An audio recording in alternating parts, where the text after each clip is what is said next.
Welcome. I'm Amy Watson, a certified life after baby loss coach and mom to 2 babies in heaven. Join me as I show you how you can truly find yourself again. Together, let's knock off those rough, painful edges and learn to carry your grief so you can step forward into all this life has in store for you. This is the Smooth Stones Podcast.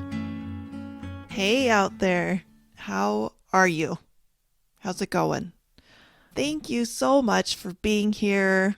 If you're loving the podcast, will you take a second and write a review? I love reading all the reviews. I know that all podcasts say this, hey, stop and do a review. And I, even as a podcaster who knows how important reviews are, often don't do that. I actually have a goal that I'm I need to go back and review a lot of podcasts that I've been on or that I love and just leave that mark there. But will you please just take a second and write a review? It means a lot to me, and it helps people know that this is an awesome podcast for life after loss. Now, today I'm really excited about our topic, and it came to me because I love a good analogy, and I just see them everywhere because I'm always thinking about podcast ideas, and I'm always thinking about ways I can explain things to people I'm coaching. And this one just came to me, and then as I wrote it all out and got everything ready, it's just so good. So I'm happy you're here. I hope you're happy to be here. Let's do this. Do you know why spring cleaning exists?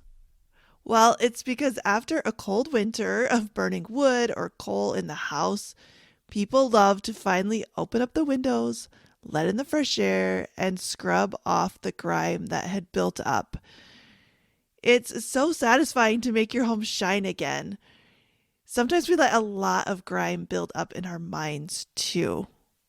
We may have experienced a long winter in our hearts, or we may have just gotten used to things being dull and cold and gray. In today's episode, we're talking about deep cleaning the corners of your mind so you can start fresh with squeaky clean thoughts that shine. I had to record that one a couple times to get it right. Almost wrote myself a tongue twister. I remember reading Little House on the Prairie, and I know that series has had a bit of controversy around it. I acknowledge that. I grew up loving the series. I remember how vividly Laura describes the spring cleaning process, how they washed everything, how they took out all the rugs and beat off the dirt, how they pulled out their lumpy straw mattresses and would fill them with fresh straw, and they shined up the windows and just had everything looking bright. Even when they were living in a little sod hut, they still would clean up and make everything feel fresh again in the spring. Now, a few episodes back, I talked about cleaning out your mental handbag, which basically was talking about getting rid of some of those cluttery thoughts in your brain that you just don't need. Well, today I was inspired to share another take on this because I have noticed that a lot of people are struggling with patterns of thoughts that are deeper and a bit harder to get rid of, or at least they feel like they are. Instead of an old receipt that you're tossing out, it's more like an oven that you haven't scrubbed for a long time, or the top of your kitchen cabinets that you never knew were so grimy until you climbed up there to grab a rogue Nerf dart. So today I want you to relax and just open up to figuring out what spring cleaning you want to do and then get started. Putting it off does not make things any easier. If you know it's time, friend. The cool thing about spring cleaning is there really is this new burst of energy that comes with more sunshine and warmer temperatures. You want to open up all your windows and let the fresh air in. But let's talk about what happens before spring comes. It's the cold, dark winter. What seasons have you been through that feel like a cold winter, where you're just hunkered down and did what you needed to do to survive? I don't know what that's like for you, but I was thinking that of course it can be a season of grief and loss, or it could be a season of unwanted childlessness, a hard season in your marriage, or a bad relationship, abuse, poor health, experiencing racism or discrimination for any reason. It could have been your childhood or a job that ate at your soul and your confidence. There's no competition here, there's no right answer, but I just want you to think about a hard winter in your life. Now, at the end of winter, we start to see glimmers of hope that it will get warm soon. Then it snows again.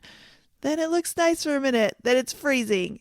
If you're in that season of what we sometimes call like fake spring that seems to be messing with you, or you're trying so hard to move forward, but it seems like you keep getting sucked back in, know that this is part of the process. Transitions are never smooth and linear. It's okay if it's unpredictable and uncomfortable. But know that as you search for your spring, you're going to find it. I remember a few times where this was the case for me. I did not love the town I grew up in, and I was one of those as soon as I graduate, I'm out of here kind of kids. And I did. I left. But moving to a new place doesn't magically solve all your problems. I still struggled with my confidence and feeling like I fit in. I had roommates to figure out and college and dating, and I brought a lot of my old ways of thinking into it. I didn't think I was pretty. I didn't think people liked me. I thought that finding a guy who would love me would mean we'd be together forever. So I was mentally skipping the part where you just date different people and have fun. Now, I grew up in a religion that definitely upholds marriage, and I think that's great, but I also think it can cause other issues.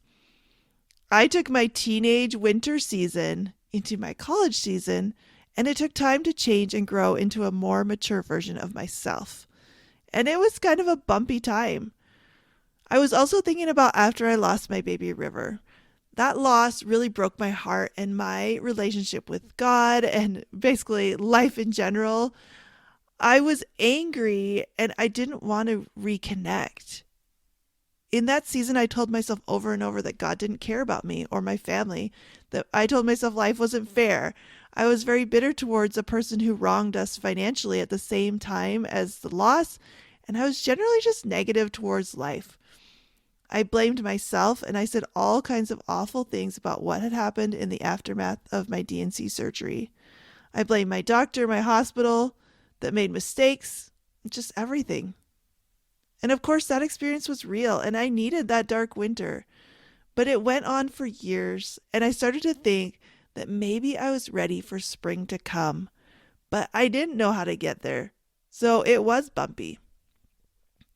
The first step to spring cleaning is recognizing that you've got some deep stuff you want to work on. You have a whole season's worth of soot and smoke that you couldn't really see when it was dark. Or maybe you saw it and you just didn't have the energy to clean it because it took everything you had just to stay alive. Notice any sentences that keep running through your brain that you know are from a different season of your life. You know that they are holding you back. You know it's time to clean them up. We always want to do this with love. We do this with understanding. When you're in survival mode, you can't do anything but the bare minimum. That's how we are designed. And when we're young, we're impressionable. When we've spent time being treated badly, we remember it. Our brain is wired for negativity, and we are also wired to survive. Once we figure out how to do that, we often repeat patterns over and over throughout different seasons of life. The next step is getting started. It can feel overwhelming and impossible. That brain of ours loves to conserve energy, so it's going to do everything it can to tell us not to start. Getting started can be the most challenging part. What can you do to help yourself get started? How can you support yourself? You might be wondering how to do it. Maybe you can see some patterns you want to work on, but you have no idea what to do. That's okay. And you don't need to know the how. I, of course, think hiring a life coach is a great start because as soon as we make a goal, our brain is going to put up obstacles. And then most people see this as a reason to quit, but not you. You know that the obstacles mean that you're on the right track. Having a coach just helps you and to remind you that that's true, even when it's really uncomfortable. Then you want to make a decision that you're ready to change. Write it down. Tell someone. I like to put my goals on my phone lock screen so I see it often during the day and have that constant reminder. You might want to pick a thought that helps you. Pick a thought that feels good and allows you to overcome any uncomfortable feeling that's coming up for you. This is all part of the process.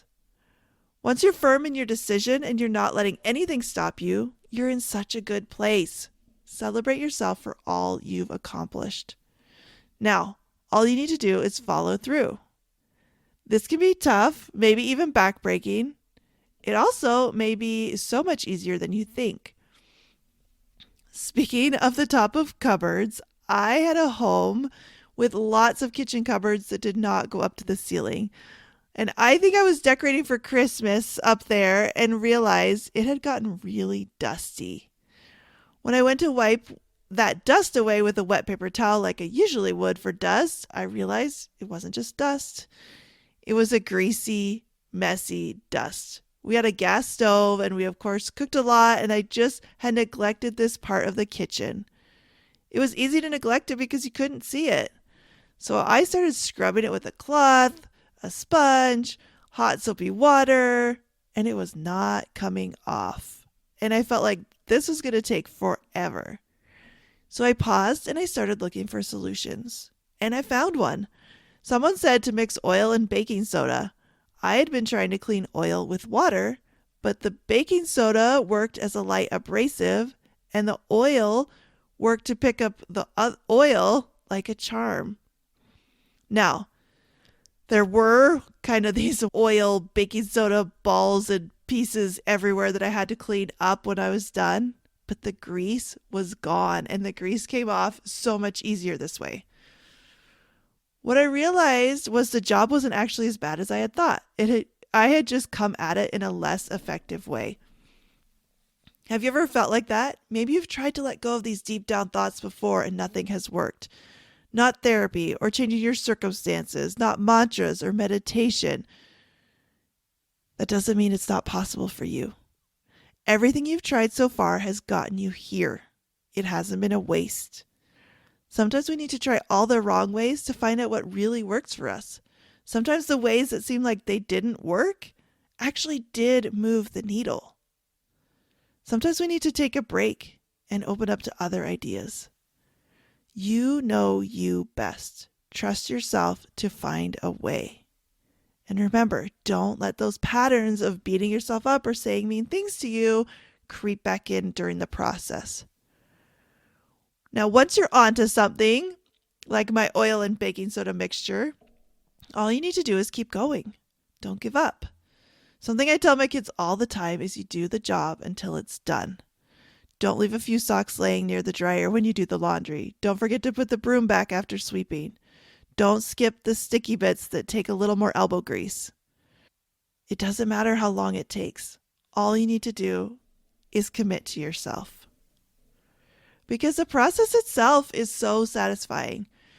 Don't skip enjoying that part. Turn on your favorite music or podcasts, metaphorically, and enjoy seeing the dirt wash away. Enjoy that gross bucket of water that's proof that you're doing it. Enjoy the hot shower to clean you after you've cleaned all day and the aching muscles as you fall into bed. For my clients, this probably looks like picking up all your tissues you used during a session, wiping off the remains of your makeup, and needing some time to process, but also feeling so dang good for doing the work. It may sound sort of villainy, but I love when I see my clients cry because I know that means they are feeling their feelings. For some of them, I know that it's the only place they really let themselves be honest and open, and that is a gift. After you've spring cleaned, all you need to do is know that it's likely the dirt will try to creep back in. So there are a few ways we can deal with that. First is maintain. Set yourself up to recognize what's happening and address it before it gets really dirty.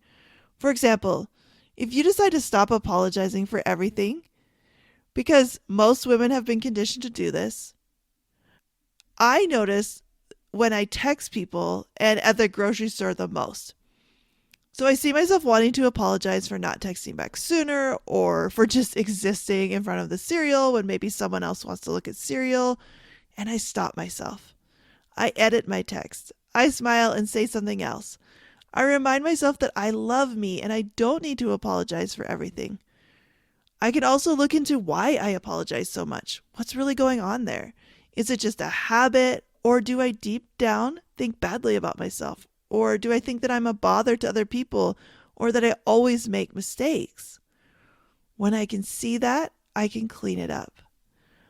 I also like to think that by being more confident, I am helping those around me to stop apologizing too, especially my daughters. And I have to laugh at myself because I'm Canadian and saying sorry is about as common as saying so I can love this part of me and even be proud of my heritage and all the jokes about how overly nice and polite Canadians are. So it doesn't have to be a negative thing. It doesn't have to be a heavy thing. You don't have to come into this with this attitude like there's something wrong with you. There's nothing wrong with you, right? We're all just humans figuring life out and doing the best we can. And so while you're in the spring cleaning, like I said, enjoy it. While you're doing the work, enjoy it. Like, see the progress, be in the process. That is a beautiful thing. Another thing you can do when you're spring cleaning or after is to prevent. Now, I ended up putting parchment paper on top of my cupboards so I didn't have to scrub them like I had ever again. Because even though the oil and baking soda mixture turned out awesome, I spent way too much time and energy there to want to do it again. How can you prevent some of these old patterns from coming up again? How can you heal fully? How can you make strong decisions or set boundaries so you don't get stuck in the same situations? An ounce of prevention is worth a pound of cure. I think that having support and tools to help keep your mind maintained is so important. Whatever that looks like for you, go for it. Then enjoy it. I felt so dark for so long when I blamed myself for what happened to River. Once I decided to let go and never go back, it was so much brighter. I can honestly say that getting coached around my deep, messy thoughts and being told that I could let them go permanently was the best thing I did for myself. And now I can just live and love and tell my story without all that pain and suffering. It's gone and it's awesome. So, friend, this episode was a little bit heavier, and I just want to check in with you. Are you okay? How's your heart? You're doing such an amazing job, and I know that 100%. Thank you for being here. If you're ready to dive into your spring cleaning, I'm here for you. You can click the link in the show notes or go to smoothstonescoaching.com and sign up for a connection call, and then I will take care of the rest. Truly, like everyone who listens to the podcast and then decides to take that jump, it's a really easy one. And the connection call is really simple. It's just a place for you to ask questions. It's a place for me to answer them and explain what we're going to do and show you how coaching can really help you. So enjoy this season wherever you live or whenever you're listening to this. I hope that you know that spring always does come, and we can take that special energy and use it to get rid of some of these cobwebs and this grease and grime and just lighten and brighten up our own world. It's absolutely possible. There's nothing stopping you. I love you. I'll see you next time. Are you tired of feeling like your baby's death was somehow your fault? Go to smoothstonescoaching.com and get my free mini course, How to Stop Blaming Yourself After Loss.